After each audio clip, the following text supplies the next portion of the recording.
Engine engineer তৈরি করে, ওই ইঞ্জিন সম্পর্কে ওই ইঞ্জিনিয়ার ভালো জানে কোন পাইপের ভিতরে মোবিল ঢুকাতে হবে, তৈল ঢুকাতে হবে। কেউ যদি মোবিলের পাইপে তৈল ঢুকায়, কেউ যদি তৈলের পাইপের ভিতরে মোবিল ঢুকায়, ইঞ্জিন ভালো চলবে না, ধ্বংস হবে। মানুষ জমিন সৃষ্টি করছেন কে? কোন নিয়ম নীতি অনুযায়ী আমার মানুষ যদি দুনিয়ার ভিতরে চলে, দুনিয়াতে শান্তি পাবে, আখেরাতে মুক্তি পাবে। আমার মালিক ভালো জানে না তুমি আর আমি ভালো জানি? হ্যাঁ, মুখে বলি তো ঠিক, কি যে এক শ্রেণী আমার বাজান, তারা কিন্তু এই মানব রচিত তাগুদের ভিতরে পিছনে জীবন শেষ করছেন। কিন্তু আমার বাজানদেরকে বলো, পর্দার মা বোনদেরকে বলবো, আমার পে কেউ রাগ কইরা না, ওলামায়ে কেরামদের পরে কেউ রাগ কইরো না রে বাজান। আমার মালিক বলেন, ইয়াউমা নাদউ কুল্লা উনাসিন বিইমামিহিম, কিয়ামতের ময়দানে আমার মালিক প্রত্যেকটা মানুষকে তার দলের নেতা নেত্রীর সঙ্গে ডাকবে। আয়াতের অর্থ ঠিক আছে?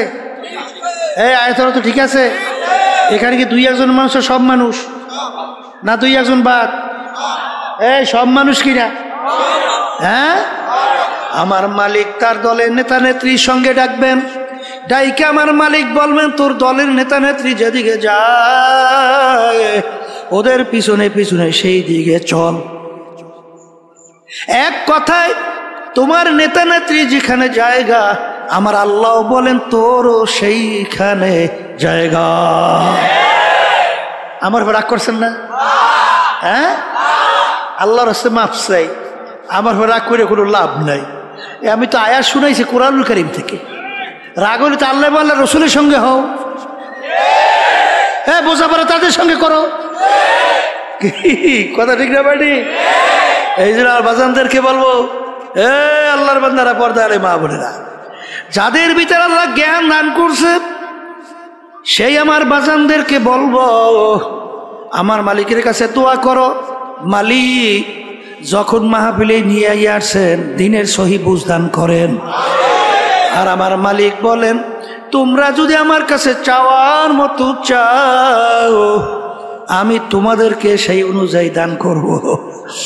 উদউনি আস্তাজিব লাকুম, বান্দাবান্দি আমাকে ডাকবি, আমি তোর ডাকে সাড়া দেব। হাদিসের ভিতরে আল্লাহ রাসূল সাল্লাল্লাহু আলাইহি ওয়াসাল্লাম বলছেন, মোমেন বান্দাবান্দি তাদের একটা কাটার আচর লাগলেও ওর মাধ্যমে গুনাহ মাফ হয়। কিয়ামতের ময়দানে আল্লাহ রাব্বুল আলামিন বান্দাবান্দিকে মাফ করার জন্য ওসিলা তালাশ করবে। যাদের নিয়াত সহি, কষ্ট স্বীকার করে মাহফিলে আসছেন, আল্লাহ রাব্বুল আলামিন এই ওসিলায় মাফ করে জান্নাতের ঘোষণা দিতে পারেন। আমি আপনাদের সামনে কোরআনুল কারীম থেকে আয়াত শরীফ তেলাওয়াত করেছি। আয়াতের ভিতরে আল্লাহ বলছেন, আমি মানুষগুলোকে দুইটা ভাগে ভাগ করব। এক শ্রেণী মানুষকে আমি সাজায়া পড়ায়া আমার মেহমানখানা বেহেশতে জায়গা দেব। সবাই আল্লাহুম্মা আমিন। আল্লাহ আপনি আমাদের সকলের জন্য কবুল করে নেন। আর এক শ্রেণী মানুষ, তাদের আমলনামা দাড়ি পাল্লায় ওজন দেওয়ার পরে যাদের নেকির পাল্লা হালকা হবে, গুনার পাল্লা ভারী হবে, আমি তাদের জন্য জায়গা রাখছি জাহান্নাম।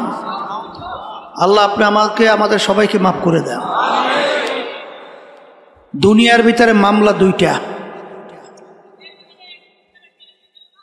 দুনিয়ার মামলায় যদি কেউ পড়ে, সেই মামলার জন্য অনেক সময় দেখা যায় রাত্র ঘুম পর্যন্ত তাদের নষ্ট হয়, টাকা পয়সা পর্যন্ত জায়গা জমি পর্যন্ত বিক্রি করে দুনিয়ার মামলা থেকে বাঁচার জন্য। কথা ঠিক না? আর একটা মামলা হলো আখেরাতের মামলা। ওই মামলার তদবিরের জায়গা হলো দুনিয়াতে। এই দুনিয়াতে থাকা অবস্থায় আখেরাতের মামলা, ওইটার তদবির করার পরই আপনাকে আমাকে রওনা করতে হবে। কথা ঠিক না? এখন দুনিয়ার মামলা পরিচালনা করার জন্য উকিল ধরা লাগে না? না লাগে না? না লাগে না? আর আখেরাতের মামলার তদবিরের জন্য উকিল লাগে। সেই উকিল হলো হক্কানি ওলামায়ে কেরাম, হক্কানি পীর বুজুর্গেরা। দুনিয়ার মামলার ব্যাপারে আমরা উকিলের কাছে এত দৌড়াইলাম, এত সময় খরচ করলাম, কিন্তু আখিরাতের মামলার ব্যাপারে পরিত্রাণের জন্যে হক্কানি ওলামায়ে কেরাম, হক্কানি পীর বুজুর্গের কাছে আমরা কি কিন্তু ওই গুরুত্ব দিয়ে কেউ যাই না। যদি আমরা নাই যাই তাহলে ওই মামলায় পরিত্রাণ পাবো কিভাবে? সম্ভব? আর এই যে বলছি হক্কানি ওলামায়ে কেরাম, পীর বুজুর্গ, হক্কানি, তাদের কাছে যাওয়া লাগবে কেন? আল্লাহ রাব্বুল আলামিন আপনাকে আমাকে হুকুম করছেন ওয়াকুনু মা'আস সাদিকিন, তোমরা সাদিকিন বান্দাদের সঙ্গী হও। আপনি পরীক্ষা করে দেখবেন যারা হক্কানি ওলামায়ে কেরাম, হক্কানি পীর বুজুর্গ এদের সাথে সম্পর্ক রাখে, তাদের আমল আখলাক, তাদের চরিত্র আচার আচরণ, আর যারা সম্পর্ক রাখে না তাদের আমল আখলাক চরিত্রের ভিতরে অনেক পার্থক্য আছে না? আমি ভুল বলছি? ঠিকই বলছি, কথা ঠিক না? এখন আবার ভাইদেরকে বলবো, আসলে যারা এই কথাগুলো গুরুত্ব দেবে তারা কিন্তু সে অনুযায়ী আমলেও গুরুত্ব দেবে, আর যাদের এই কথাগুলো গুরুত্ব আসবে না তাদের আমলের ব্যাপারেও গুরুত্ব আসবে না। এই আমলের ভিতরে গুরুত্ব না আসার কারণ কি? আল্লাহ রাব্বুল আলামিন ভালো মন্দ এটা বিবেচনার শক্তি মানুষকে আল্লাহ দান করছে না? কোনটা ভালো কোনটা মন্দ এইটা বিবেচনার শক্তি আল্লাহ দান করছে কাদের মধ্যে? গরুর মধ্যে আছে, ভেড়ার মধ্যে আছে, ছাগলের মধ্যে আছে। একটা গরুকে আপনি যত বুঝাবেন, যেই মালিক যদি বলে এই আম গাছটা আমি খুব শখ করে আনছি, দামও অনেক, তোকে আমি আদর যত তো কম করি না, তোকে প্রয়োজন বোধে আরো ভালো ভালো জিনিস খৈর ভুসি সহ সব ব্যবস্থাই করব, কিন্তু এই আম গাছটা খাইস না। কিন্তু গরুকে যত বুঝাবে গরু বুঝবে, কারণ এই বুঝ তো গরুর মধ্যে আল্লাহ দেয় না। এই জন্য দেখবেন পাগলের কোনো হিসাব নিকাশ আছে? ওর কোনো যাজা সাজা আছে? ওর কোনো জেল জুলুম আছে? কারণ যখন প্রমাণিত হবে ও পাগল, তখন ওর ব্যাপারে কোনো কি নাই। কিন্তু পাগলের চক্ষু আছে না, হাত আছে না, পাও আছে না, অন্য অন্য অঙ্গ প্রত্যঙ্গ আছে না, কিন্তু শুধুমাত্র ওই যে ব্রেইন, ওই যে জেহেন, যার মাধ্যমে ভালো মন্দ বিবেচনার শক্তি আল্লাহ দান করছেন, ওইটা যখন নষ্ট হয়ে যায় তখন কিন্তু তার কোনো গুরুত্ব থাকে না। এই জন্য আমার ভাইদেরকে বলবো, মনে করছেন আমরা ওলামায়ে কেরাম কিছু বুঝি না? আরে বুঝতে শুনলেই তো টুপি রাখছি, বুঝতে শুনলেই তো লম্বা জামা গাই দিছি, বুঝতে শুনলেই তো দাঁড়িয়ে রাখছি, বুঝতে শুনে আল্লাহর রহমতে হারাম থেকে বাইসে থাকার চেষ্টা করি। হজরে মুয়াজ্জিন আজান দেয়, ওই শীতের কনকুইনে ঠান্ডার মধ্যেও ল্যাপ তোষক ফালাইয়া পাগলের মতো উঠা মসজিদে দৌড়াই না। কারণ কি? ভালো করে চিন্তা ভাবনা করে দেখছি এই ব্রেন দিয়া যে আসলে দুনিয়ার ভিতরে একটাই কিতাব, যেই কিতাবের শুরুতে লেখা আছে যালিকাল কিতাব লা রাইবা ফি।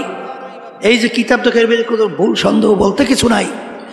আজ পর্যন্ত দুনিয়া সৃষ্টির পরে আপনারা জানেন কত ইসলামের শত্রু গেল, এই আল্লাহ রসুলের জমানায়ও ছিল, মাঝখানেও গেছে, বর্তমানেও আছে। আজ পর্যন্ত কোরআন কারীম থেকে ভুল বের করতে পারছে?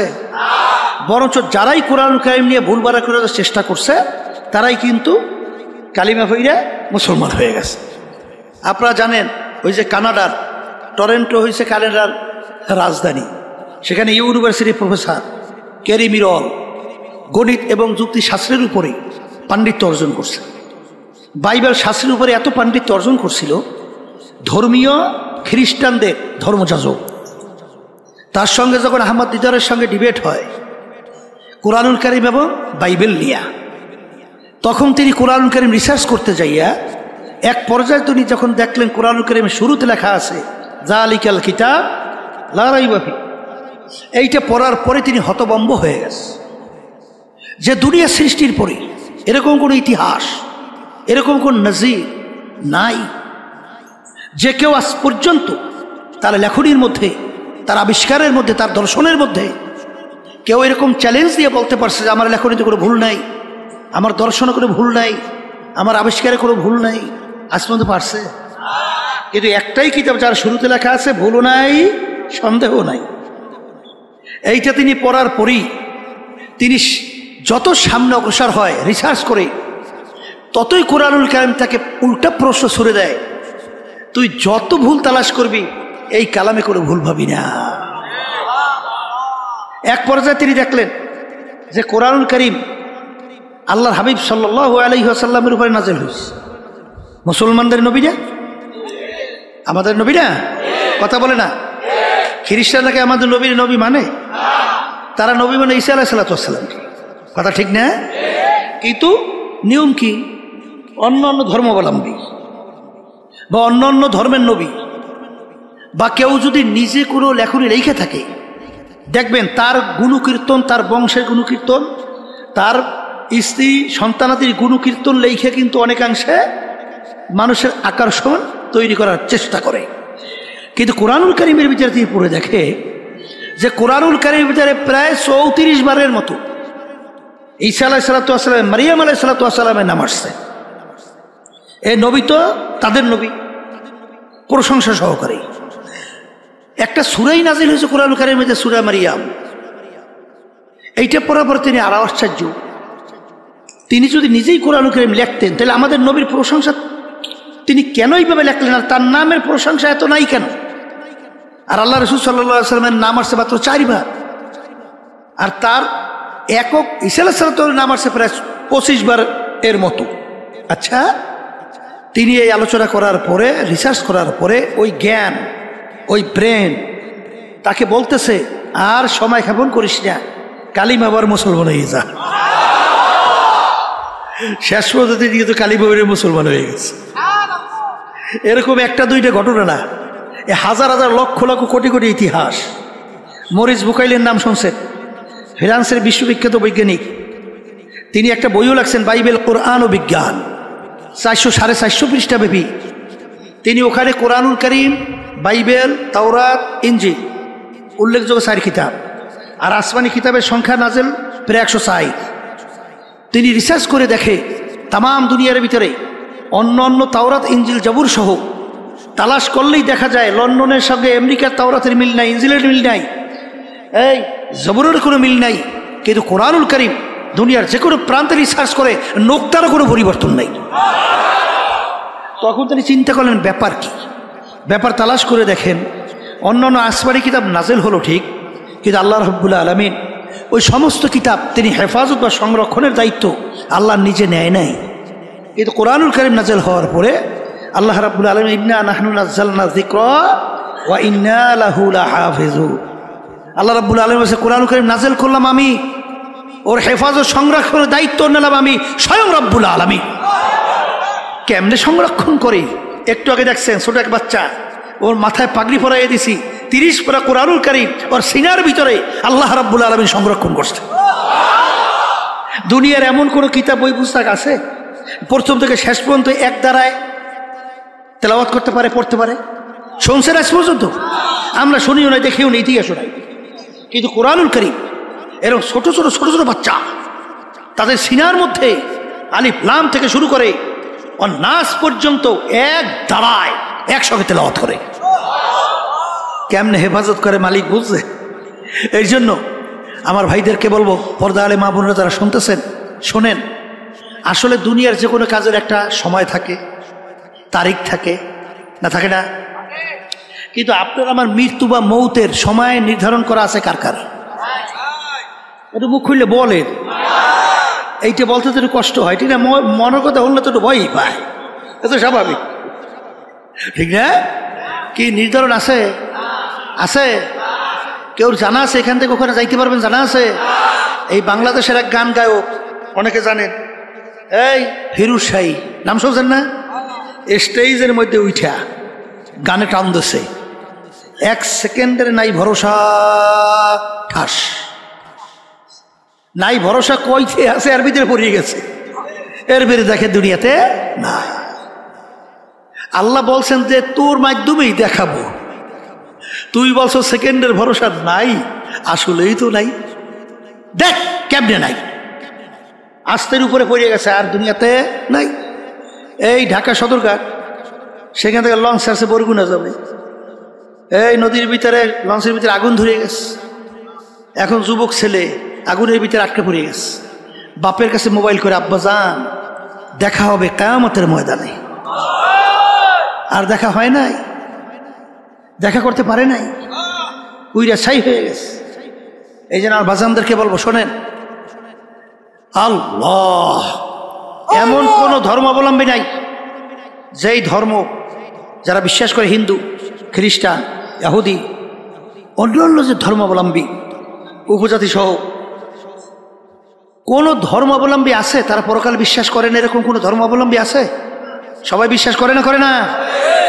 এই আমরা মুসলমান, আমরাও তো পরকাল বিশ্বাস করি না? করি।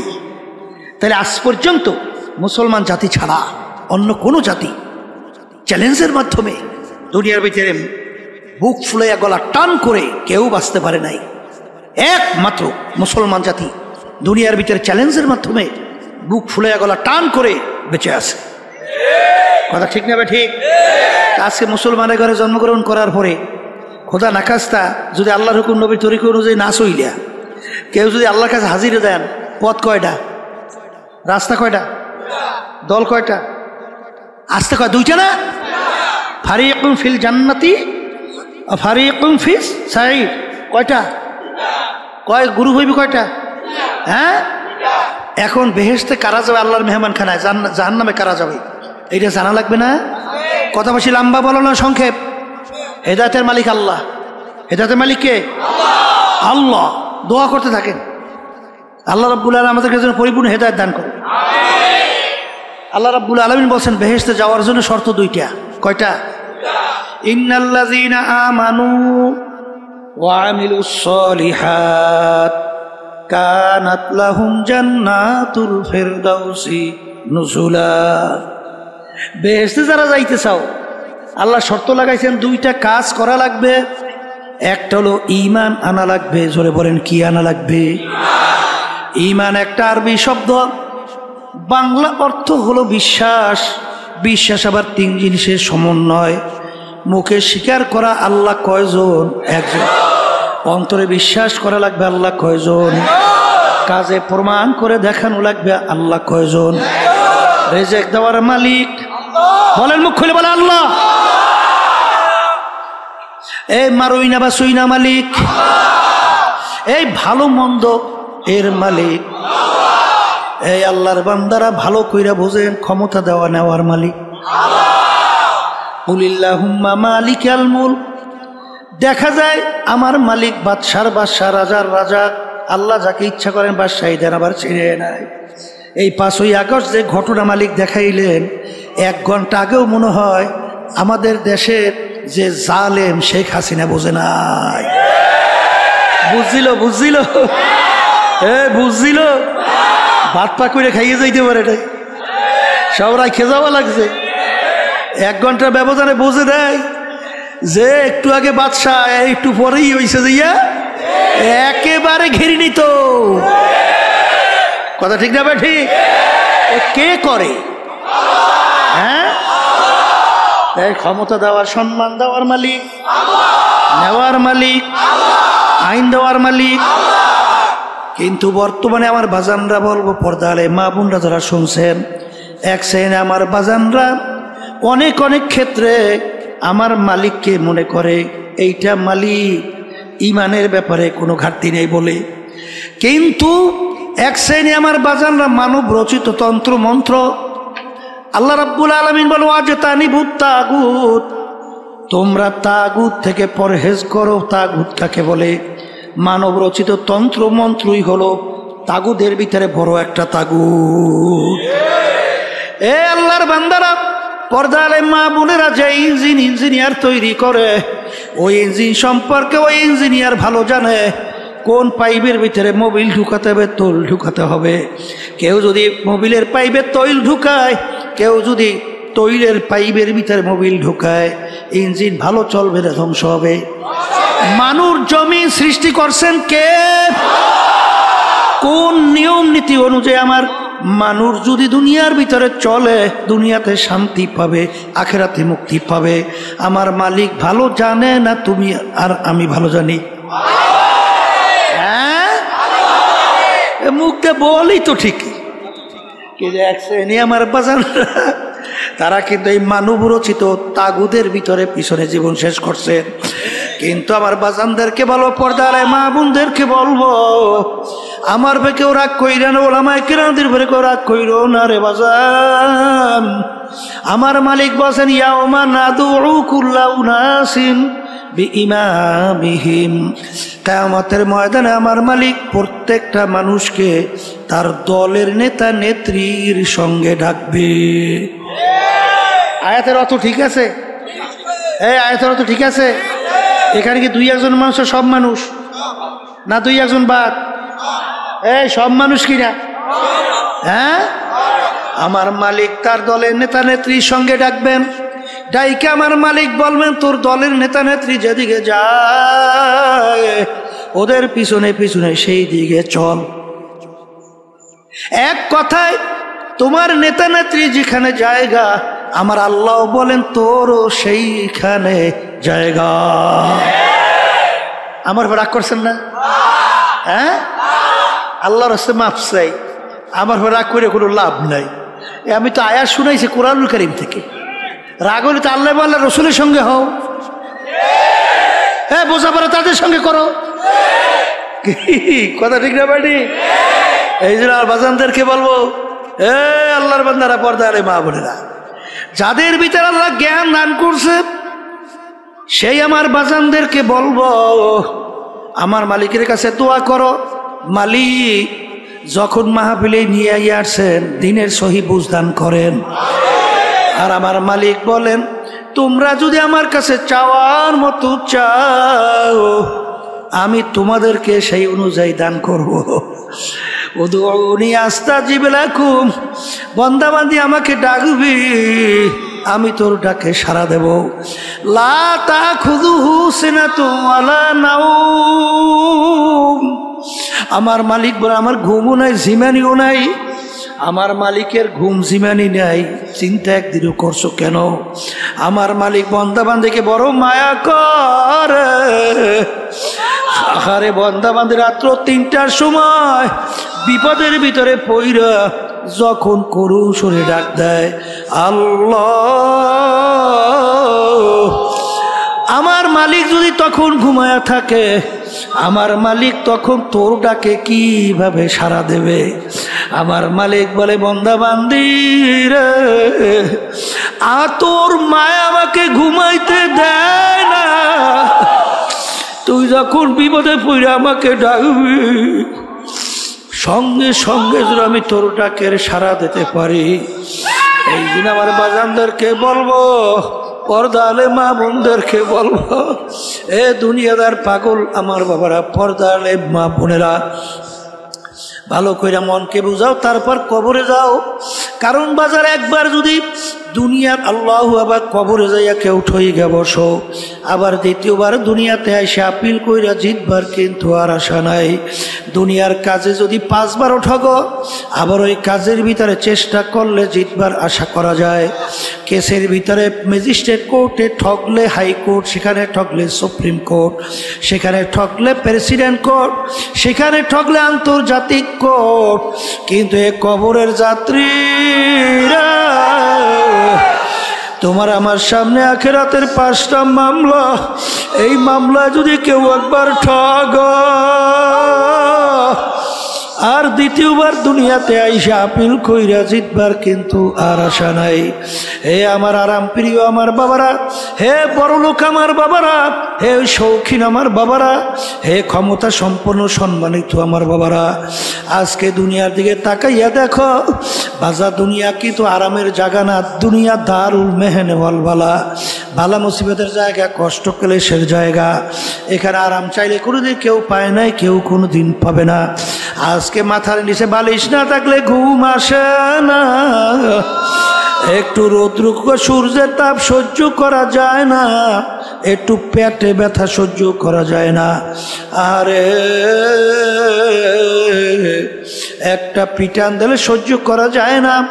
কিন্তু আমার বাজানদেরকে বলবো, পর্দা আলে মা বোনদেরকে বলবো, আমার মালিক জাহান্নামের আগুন কিভাবে তৈরি করছেন। আল্লাহু আকবার, আল্লাহু আকবার। আল্লাহর হাবিব বলেন, জাহান্নামের আগুন তৈরি করে আমার মালিক বলেন, ফেরেশতারা জাহান্নামের আগুনকে তেজ করো। 1000 বছর তেজ করতে করতে আগুন হাত্তা মাররত, আগুন একেবারে লাল টকটক হয়ে গেল। আমার মালিক বলেন, এই আগুনে হবে না, আগুন আরো তেজ করো। আবার 1000 বছর পর্যন্ত আগুন তেজ করতে করতে আগুন একেবারে সাদা দবদবে হয়ে গেল। আমার মালিক বলে, আগুনে হবে না, আগুন আরো তেজ করো। 1000 বছর আগুন তেজ করতে করতে হাত্তা সওয়াদাত, আগুন এখন অন্ধকার কালো, অমাবস্যার রাত্রে কালো হয়ে গেল। ওই আগুন এখন জাহান্নামের কালো অবস্থায়, ওই আগুন এমন তেজের আগুন হবে। আমার মালিক বলেন, নারুল্লাহি মুকাদাতুল্লাতি তাত্তালিউ আলাল আফইদা, শরীরের যে কোনো জায়গায় লাগবে আগুন যাইয়া কলিজা পর্যন্ত পৌঁছা যাবে। আল্লাহ তুমি আমাকে আমাদের সবাইকে মাফ করিয়া। এ দুনিয়াদার পাগল, আজকে ঠান্ডার ভিতরে শীতের ভিতরে ঘুমানোর জন্য আমরা ল্যাপ ব্যবহার করি, তোষক লাইসা বিছানে শুয়ে পড়ি, বালিশ মাথার নিচে দিয়া ঘুমাই। ওদিকে ফজরের সময় মুয়াজ্জিন আযান দেয়, তুমি নাকটাই না ঘুমাও, নামাজে যাও না। আমার মালিক বলেন, তোর জন্য জাহান্নামের মধ্যে আমি ল্যাপ তোষকের ব্যবস্থা রাখছি। অমিন জাহান্নামা মিহাদু ওয়ামিন ফাওকিহিম গওয়াশ, জাহান্নামের ভিতরে ল্যাপ তোষকের ব্যবস্থা রাখছি। ফেরেশতাদেরকে বলবো, নাফরমানদেরকে জাহান্নামের তোষকের ভিতরে শোয়াইয়া দাও, এরপরে ল্যাপ জাহান্নামের উঠাইয়া দাও। আরে এখন জাহান্নামের ল্যাপ তোষকের চতুর্দিকে আটকাইয়া দাও, এখন জাহান্নামের ল্যাপ তোষকের ভিতরে জাহান্নামের আগুন ধরাইয়া দাও। আল্লাহ আপনি আমাকে আমাদের সবাইকে মাফ কইরা দেন। এই জন্য আমার ভাইদেরকে বলবো, পর্দা আলে মা বোনদেরকে বলবো, আমার মালিক বড় দয়ার মালিক, আমার মালিক বড় মায়ার মালিক। দুনিয়ার স্বার্থ দেখছো, সন্তান অনেক সময় বাপ মাকে মাইরা ফেলায়, মা সন্তানকে মাইরা ফেলায়, বন্ধু বন্ধুকে মাইরা ফেলায়, বাজানে একজন আর একজনকে স্বার্থর বেঘাত ঘটলেই মাইরা ফেলায়। আমার মালিকের সমস্ত নেয়ামত ভোগ করলাম, আমার মালিকের হুকুম না মাইনা, আমার মালিকের বিরুদ্ধাচরণ কইরা জমিনের ভিতরে ধপধপ করে হাঁটলাম। আমার মালিক তোমাকে আমার তার জমিন থেকে ভাগাইয়া দেয় নাই, বরং আমার মালিক ডাক দিয়া বলে, উলিয়া ইবাদিয়াল্লাযীনা আসরাফু আলা আনফুসিহিম লা তাকনাতু মির রাহমাতিল্লাহ ইন্নাল্লাহা ইয়াগফিরুয যুনুবা জামিআ। বাজা বাজা হর সে হস্তি বাজা, দরকা ফেরো ঘেবরো ভূত পুরুষতি বাজা।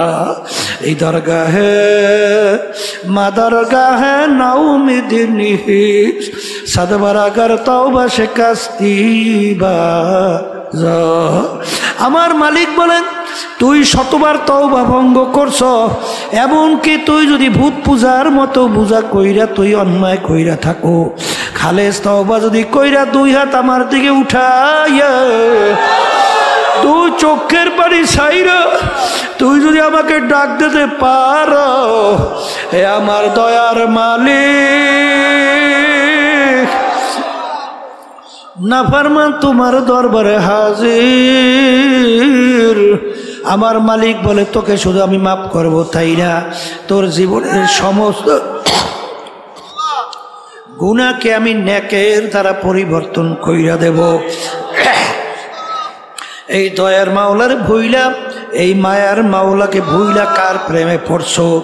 যাদেরকে আসলে মনে করো আপন, কেউ তোমার আমার কিন্তু আপন না।